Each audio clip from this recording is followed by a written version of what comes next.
session, we're going to explore Prasarita Padottanasana using a long belt. The long belt is going to help us to support the outer edge of the heel. Getting that outer edge of the heel strongly pressing downwards is going to support the outer hip. So you can see that I have quite a large loop in my strap. This will depend on the length of the legs and the length of your stance. You can take your outer heels into the strap, and you can bring the backs of the heels to the back edge of the mat. This just ensures that your feet are going to be in line, which means that the legs will be in line, and that's going to affect the pelvis. So you do your best to get the strap coming around each of the outer heels. It's a little tricky. And when we do this, then we get the arch of the foot lifting well. And then we spread the little toe side of the foot away from the big toe side of the foot, so the feet are nice and broad. Okay, once you have that, see that the toes are pointing straight ahead.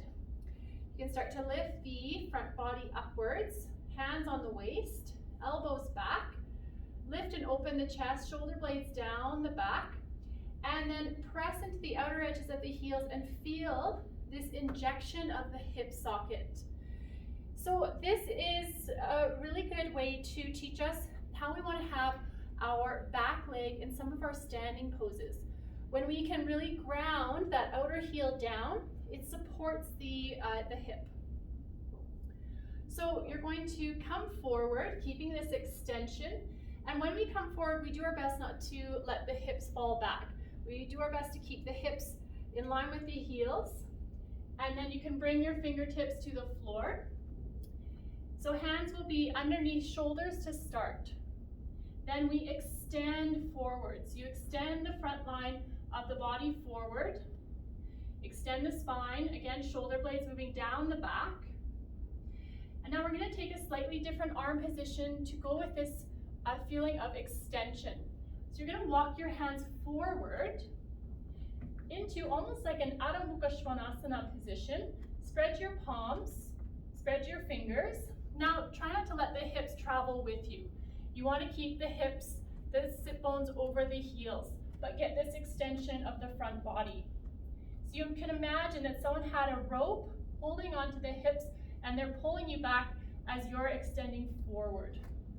And then you can release the head down.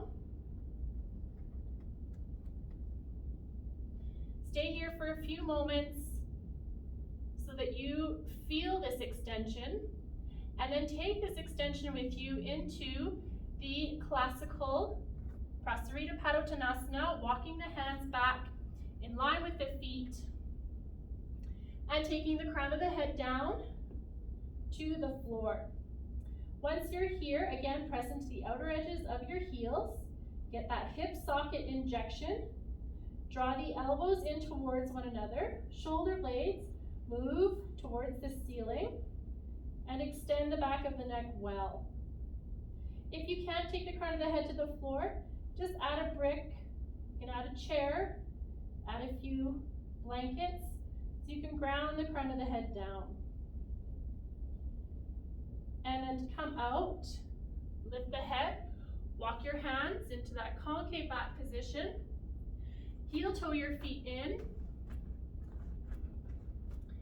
Okay, and then press into your thighs and come on up. Let us know if you have any questions, and happy practicing. Namaste.